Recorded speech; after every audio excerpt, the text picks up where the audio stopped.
Hey there, welcome to the watering can. This week, your task is to have a look at the display name that's going out when you send an email and to have a look at your email signature. All right, so let's start with the first one, which is having a look at your display name. If you don't know what this is just what shows up in the from line when you send an email. So if you're not sure, go ahead and send an email from your business email address to either a personal account or to a friend who's willing to let you see it and just have a look. What does it say when in the from area? Hopefully, it says your name spelled correctly. If it doesn't, let's update it. There's actually a little bit more nuance to have a look. So the question that comes up a lot for in my circles is, would you have your name there or do you want your business name there?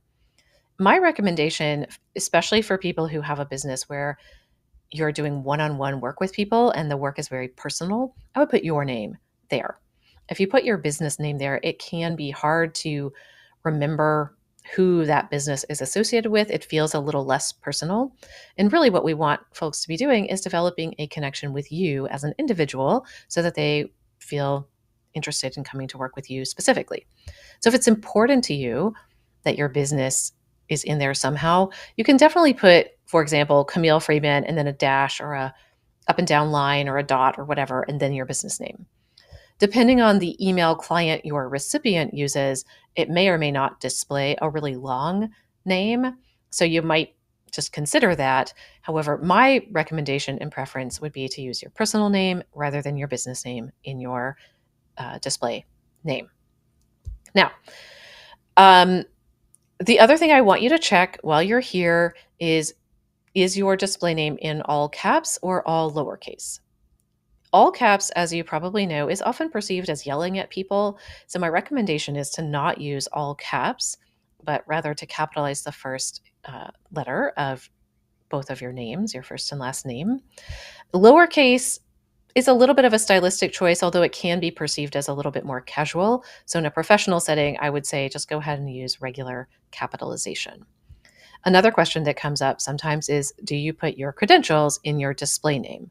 So for example, would it say Camille Freeman, LDN, RH, DCN, whatever other credentials you might have? Again, this is a stylistic preference, but my recommendation would be no, just use your name because there's an opportunity to put your credentials in your signature, and it's a little bit much to put them in the from line and it seems like quite a lot.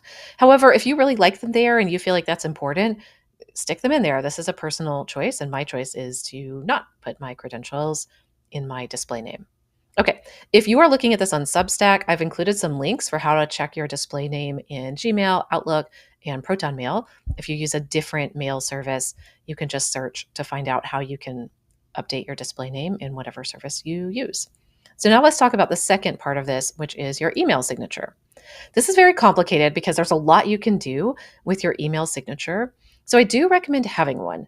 And if you're not familiar with an email signature, this is something that you set up through your email client, such as Gmail, Outlook, Proton Mail, or whatever you use.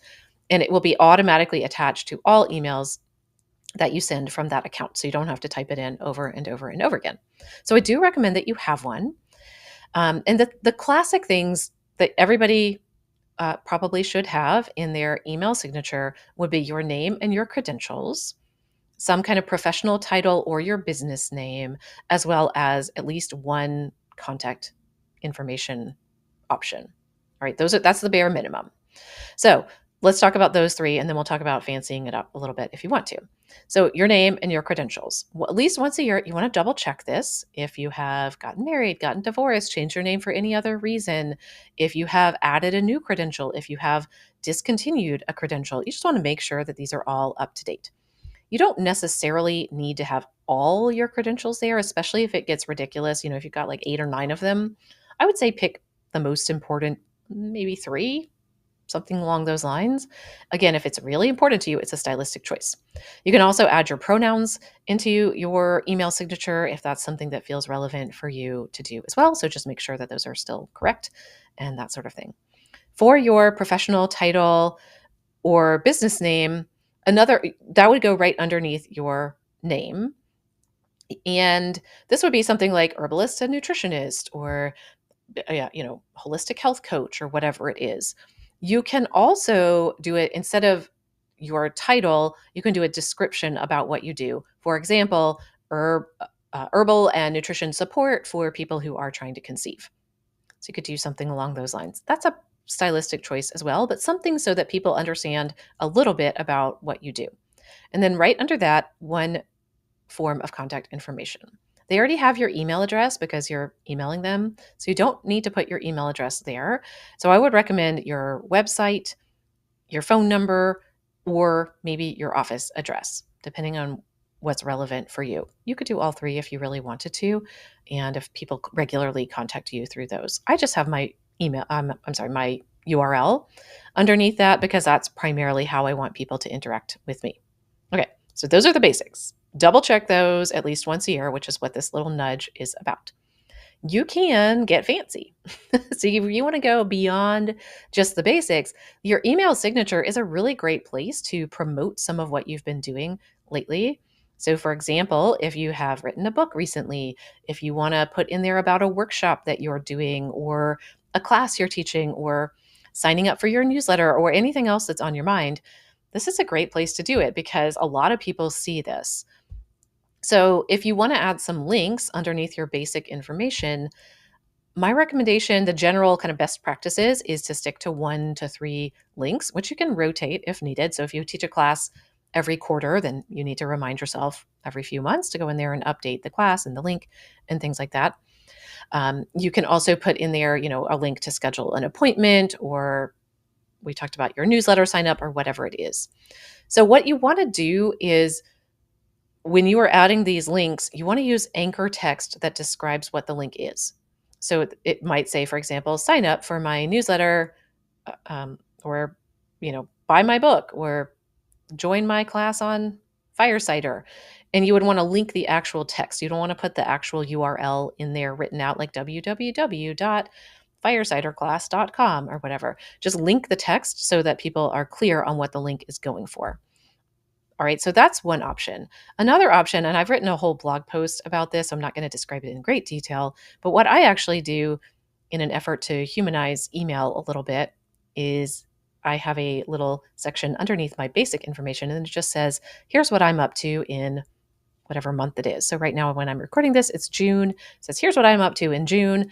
And there's 4 bullet points. And I just say, if I'm going on a trip, or teaching at a conference, or starting a new class, or working on a book, or whatever it is, I usually write what books that I'm reading, maybe some recipes, whatever. I try to keep it interesting and really reflective of what's actually going on in my life. And I find that people really seem to enjoy that. People click on the links, they read it, they mention it to me, and it helps to personalize or humanize the process of emailing. So, again, you can get a little bit fancy. You don't want it to have you don't want a novel in your email signature, but try out some things and see what feels good, see what reflects your personality and the style of your business, and feel free to change it up a little bit. The last thing I want to mention is about the confidentiality text you'll see sometimes at the end of people's emails, where it's like, this email is for its intended recipient, blah, blah, blah, blah, blah. There's a lot of debate about whether that is necessary and whether it's legal. Not legal, of course it's legal to put whatever you want in your signature as long as you're not misleading people, but whether it's a legally binding thing. I've seen people come down on either side of this issue. I'll link to a couple of posts that go into some of the detail from a lawyer's perspective. But generally speaking, it seems like you can't enter into a contract with somebody by putting something in your email footer. So if it feels really important, if you've ever had issues before, if you're prone to accidentally sending emails to the wrong person, or if you do a lot of communication about health stuff through your email, maybe you would want to include that waiver or that confidentiality notice. However, for most of us, I think we probably don't need it, not the least because I don't recommend doing a lot of clinical work via email, and try to keep that in your EMR or whatever. Try to keep it separate from your email and try to do a really good job of not emailing the wrong person, and you'll probably be okay. That's my advice. Not a lawyer, not a professional in that particular way in any stretch of the imagination. So if you feel strongly about your confidentiality notice, you can keep it. Otherwise, in my opinion, it doesn't seem super relevant for a lot of us. All right, I hope that's helpful. This was a long explanation for something that's probably only going to take you a couple minutes. If you have any comments or you want to share anything about your signature or your display name, I would love to know about it. So feel free to leave a comment and I'll talk to you next week. All right, take care.